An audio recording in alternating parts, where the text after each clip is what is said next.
The next exercise is a really important one, and it's one that will crop up again and again and again when you start doing movement practices. So this is called the unilateral position. So humans, as we know, walk, run, throw. That's our main particular movements that we do. And in each of those movements, you'll notice that we move contralaterally, actually. So we've got one arm going on this side, one leg going forward on this side, and they move there. So they're contra, they're opposite to each other, and that's how we move. So the unilateral position, obviously, we're just going to be on unilateral. Just means one side, basically. So unilateral position. We're going to start off on the left foot here, and we're going to take it basically just a stride forward. So from good standing posture, get your good standing posture sorted. You should know all the cues by now. And then we're just going to take a normal stride forward like that. Then we're going to put most of the weight on this foot. So most of the weight is on the left foot, maintaining that good postural position. And then we're just going to get the knees level. So what I mean by level, so like there, so that they're level, so one's not behind, one's not in front. So 1 foot forward. Best posture you can manage, knees level, and then we're going to put about 70 to 80% of the weight on this foot, and then feel like you're dragging the foot back like that. But obviously you're keeping it in place, so it's a static position. So dragging that foot back and then simultaneously pushing this one forward. So it feels like you're kind of pinching the ground as you stand in your best postural position. So you're pinching the ground with about 70 to 80% of the weight on this lead foot. Knees are basically together, and what you should get is a really good contraction of your glute. Now, that's actually quite tough to do. Don't worry if you're not getting this at first.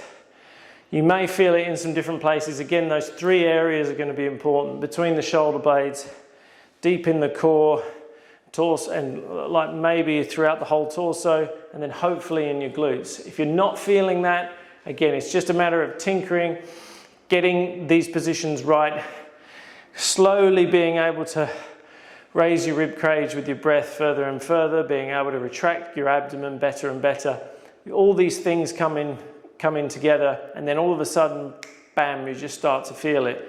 Now, with me, when I first started doing this, I could get the contraction in my left glute fairly well, quite immediately. And even then, you said that was I got that really nicely on the left glute there. It lit up very nicely. Now, on the right side, I struggle a little bit more. So I'm going to do the same cues here.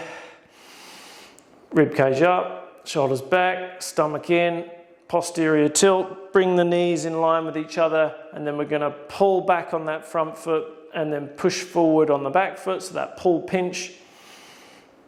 And now I've got a good contraction here now of the glute, but it took me a long time. And when I mean a long time, it's taken me probably a couple of years for these to match up the same, because this one really didn't want to activate like I did on the left. And it's only in the last few months that I've really got them matched up. I'm going to have a little break there.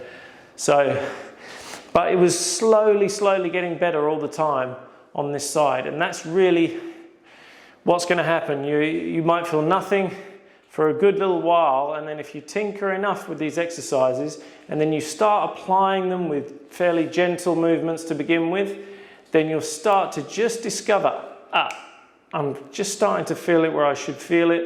And then you start getting all this feedback, you start getting more feedback, and it improves and improves and improves. And it improves slowly because, it's going to take some time for you to be able to hit these postural positions well, even just in a static position. Then it's going to take a little way in a slightly different static position. Then it's going to take a bit of time as you move without much resistance.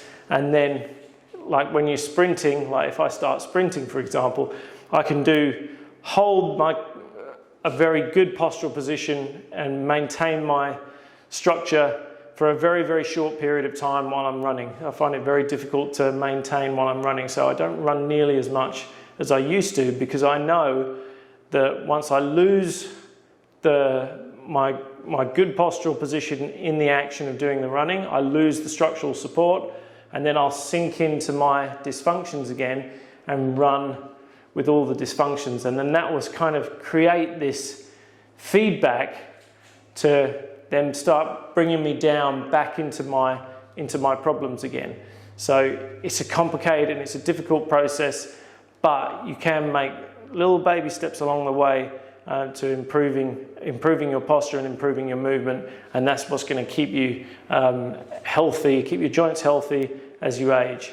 But this exercise, particularly this unilateral position exercise, this position is going to pop up everywhere in some of the exercises that we do further down the line.